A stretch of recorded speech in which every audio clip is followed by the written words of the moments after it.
अध्याय 2 विहान का अतीत। कहानी की शुरुआत विहान से होती है।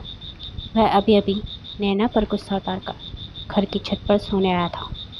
खुली हवा में सांस लेना उसे थोड़ी राहत दे रहा था, पर न जाने क्यों उसके मन के कोने में अशांति थी। उसने चांद की ओर देखा और कहा,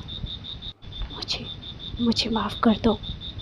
और एक गर्म अश्रु की धारा उसकी आंखों से होकर उसके गालों को भिगा गई।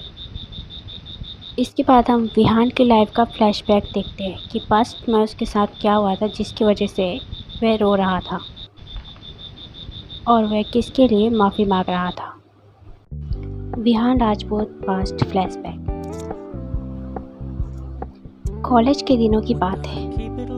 वही दिन जब विहान सिर्फ एक लड़का था और उसकी दुनिया सिर्फ एक नाम तक सीमित थी, Shreya.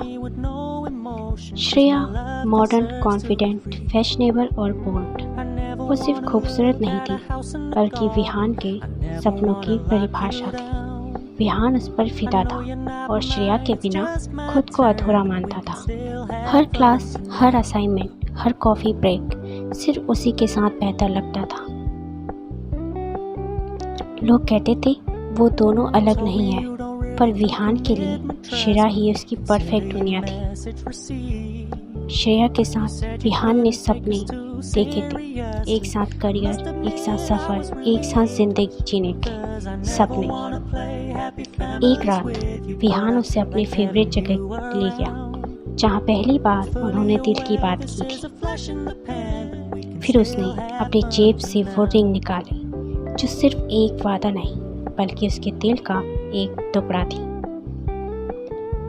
Shreya, will you be mine forever?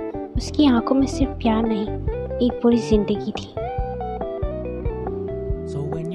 Yes Vihaan, forever and always. वो पल उनके लिए अमर हो गया। उस रात दोनों ने एक दूसरे से वादा किया था, ना वक्त बदलेगा, ना हालात, हमेशा साथ रहने का वादा। लेकिन जिंदगी ने कुछ और ही सोचा था। खानदानी जिम्मेदारियां, परिवार की इज्जत के नाम पे विहान ने तोड़ा वो वादा जो उसने श्रेया से किया था। एक झूठ, एक मजबूरी, एक धोखा और प्यार बन गया सिर्फ एक याद। तो चलिए देखते हैं कि आखिर क्यों विहान को श्रेया को धोखा देना पड़ा और नैना से विवाह करना पड़ा।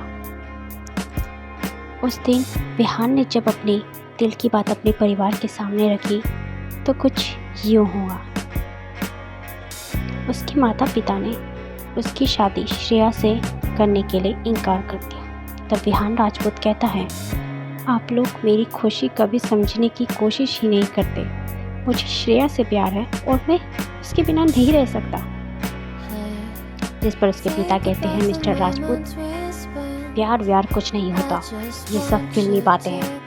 राजपूत परिवार के लड़के अपनी मर्जी से शादी नहीं करते। हमारे समाज, हमारी इज्जत सबसे पहले है। जिस पर विहान की माँ कहती है, Shreya, modern fashionable parties, late night fit, ऐसी लड़कियां घर नहीं संभालती, सिर्फ नाम खराब करती हैं। हम एक संस्कारी, सीधी सादी लड़की चाहिए जो हमारे घर की बहू बन सके। जिस पर विहान कहता है, तो आप लोगों के लिए मेरी खुशी की कोई कीमत नहीं? आपने कभी सोचा भी कि मैं क्या चाहता हूँ? ये मेरी ज़िंदगी है, मुझे अपना जीवन साथी खुद चुनने को दो। जिस पर उसके फादर कहते हैं, ज़ुबान संभाल के बात करो विहान, ये तुम्हारा घर है, कोई हॉस्टल नहीं जहाँ अपनी मर्जी चलाओ। हम जो फैसला करते हैं तुम्हारे भले के लिए करते हैं। और उसकी माँ कहते हैं, खुशी दी, हमने तुम्हें हर खुशी दी, हर वो चीज़ दी जो तुम्हें मांगी, और आज तुम हमें ही गलत साबित कर रहे हो। ये हमारे संस्कार और हमारी परवरिश पर सवाल है। जिस पर विहान कहता है, मुझे कोई फ़र्क नहीं पड़ता समाज क्या कहेगा, मैं श्रेया के बिना शादी नहीं करूँगा कभी। जिस पर मिस्टर राजपूत कहते हैं, ठीक है, अगर तुम्हारी मर्जी इतनी ही प्यारी है तो फिर तुम्हारी मर्जी का कोई मतलब नहीं। शादी तुम फिक्स कर चुके हैं इस महीने के अंत तक। लोग, ये आप लोग क्या कर रहे हैं? ये ज़बरदस्ती है, ये अन्याय है। जिस पर मिस्टर राजपूत कहते हैं ये ज़बरदस्ती नहीं, फ़र्ज़ है और तुम राजपूत हो। राजपूत अपने फ़र्ज़ से कभी नहीं भागते। शादी तो होगी बस। नैना एक अच्छी संस्कारी घर संभालने वाली लड़की है। हमारे समाज से, हमारी सोच से है, हमारे लायक है। यही तुम्हारे लिए सही है। श्रेया, मुझे माफ़ कर देना। मैं तुमसे किया हुआ वादा निभा नहीं पाया। मैं कमज़ोर पड़ गई या शायद मैं कभी लड़ ही नहीं पाया उनसे। ये हार मेरी नहीं, हमारी मोहब्बत की है।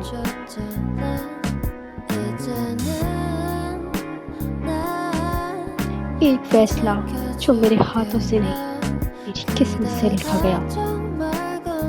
तुम खुश रहना श्रेया, तुम मेरी थी, हो और हमेशा रहोगी। और यह अध्याय यहीं पर समाप्त हो जाता है। तो चलिए मैं अपना दृष्टिकोण इस कहानी के बारे में आपके सामने रखती हूँ। अक्सर माता पिता बच्चों के मन की इच्छा को महत्व न देकर उन पर अपनी व्यक्तिगत इच्छा थोप देते हैं, ये सोचते हुए कि उनका फ्यूचर बहुत बढ़िया बना देंगे। पर क्या किसी व्यक्ति पर अपनी इच्छा थोप देना अच्छा होता है? मेरे दृष्टिकोण में नहीं, क्योंकि कुछ पहलुओं में बच्चों को खुद से फैसले लेने का अधिकार दिया जाना चाहिए। हाल ही के कुछ उदाहरणों से स्पष्ट है, प्रतिशतमात्मक व्यवस्था में स्त्री को कुत्ते से भी कम आंका गया। इस बात की पुष्टि इस बात से हो जाती है कि पुरातन काल से अब तक स्त्रियों की स्थिति ज्यों की त्यों बनी है। आज भी स्त्रियों को अधिकारों, स्वतंत्रता से वंचित रखा गया है। घरेलू हिंसा को तक नॉर्मलाइज कर दिया गया है और ये खुद एक स्त्री सास बनने के बाद पुत्र मुँह में आकर भी करती है। वर्षों से स्त्री कई प्रकार से शोषित होती आई है, पर किसी ने आवाज़ नहीं उठाई, खुद से स्त्रियों ने भी नहीं। पर आज जब स्त्रियों ने अरेंज मैरिज के नाम पर पुरुषों का कत्लेआम शुरू कर दिया है, तो सो कॉल महिलाएं जो कि सास है, उनकी आंखें खोलने लगी है। हालांकि लड़कियों की क्या गलती, क्या उन्हें प्रेम विवाह का अधिकार नहीं है? एक इंसान उस व्यक्ति के साथ नहीं रह सकता जिसे अपने जीवन में वह लाना नहीं चाहता, पर फिर भी समाज के कुछ लोगों के द्वारा यह घोषित कर दिया जाता है कि व्यक्ति की खुद की कोई इच्छा नहीं है, समाज ही सब कुछ है। हालांकि व्यक्तिगत पसंद का जेंडर से कोई लेना देना नहीं होता। हर एक इंसान को पूर्ण स्वतंत्रता प्राप्त है कि वह अपने जीवन को अपने तरीके से जिए, बस उसे किसी दूसरे को नुकसान नहीं पहुंचाना है। समाज द्वारा स्त्री को महत्वहीन बना देना ही स्त्री का रौद्र रूप धारण करने का कारण है, जो आज स्त्री मैरिज करने के बाद अपने पतियों को मार दे रही हैं। हालांकि क्राइम होता है तो मैं उन लड़कियों के पक्ष में नहीं हूँ, पर उसके पीछे के पहलुओं को ज़रूर देख रही हूँ कि ऐसा क्यों कर रही है वो स्त्रियाँ। मैं उम्मीद करती हूँ कि आपको मेरी कहानी अच्छी लगी हो। अगर आपको मेरी कहानी अच्छी लगी हो तो लाइक, शेयर एंड सब्सक्राइब और कमेंट करना ना भूलें। हो सकता है आपके एक अच्छे कमेंट से कहानी को एक नया मोड़ मिल जाए। धन्यवाद।